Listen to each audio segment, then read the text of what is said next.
projet, c'est la nécessité d'extraire une quantité importante de matériaux. Donc 2 millions de mètres cubes de matériaux seront extraits pour la construction du canal à grand gabarit et les ressemblements ponctuels. Donc vous avez ici la liste des viviers de matériaux. Et sur ces 2 millions de mètres cubes, environ 1 million seront réutilisés pour les aménagements du projet. Donc, que ce soit les endiguements du canal à grand gabarit ou un certain nombre d'aménagements hydrauliques nécessaires à la neutralité du projet. Une partie des matériaux qui sera réutilisée dans des filières type carrière, parce que nous extrayons des matériaux de plutôt bonne qualité. Ensuite, ces matériaux seront bien évidemment transportés par voie fluviale afin d'éviter les nuisances liées au transit de camions. Et une partie sera déposée sur la zone entre le canal de Beaulieu et le canal à grand gabarit, parce qu'on est sur une zone qui est hors crue centenale 1910.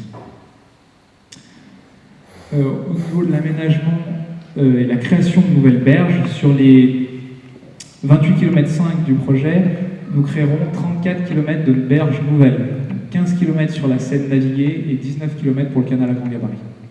Donc sur ces berges, on va privilégier les protections de type végétal, donc c'est 26 km des 35 qui seront traités par des protections végétales. Le reste, on aura un traitement adapté aux enjeux. Donc si on a de fortes contraintes d'érosion sur ces berges, on va positionner des enrochements. Et un élément important et un parti pris fort de VNF, ça a été de limiter au maximum l'utilisation de pales blanches, donc de berges droites et métalliques. On le limite à 250 mètres sur l'ensemble du linéaire, et uniquement quand on a des enjeux de protection forts, donc que ce soit les culées de pont, des 4 ouvrages que nous allons devoir construire ou reconstruire. Enfin, maintenant sur les impacts sur les eaux souterraines, donc il a été nécessaire de réaliser une modélisation fine du fonctionnement des nappes phréatiques. Donc on a tout d'abord mis en place un important réseau de piézomètres, donc vous en avez peut-être déjà vu, c'est des piézomètres rouges qui est un peu partout sur le secteur, il y en a 129, et c'est un des plus importants réseaux de piézomètres en Europe qu'on a mis en place. Donc on a d'abord recueilli un certain nombre de données, une quantité importante, afin de réaliser une modélisation hydrogéologique.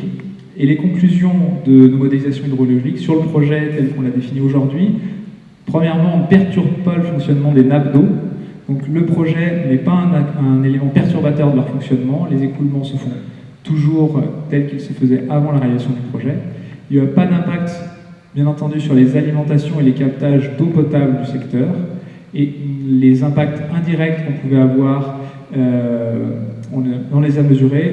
On n'impacte aucune zone humide qui perdrait ses fonctionnalités écosystémiques du fait des perturbations hydrogéologiques.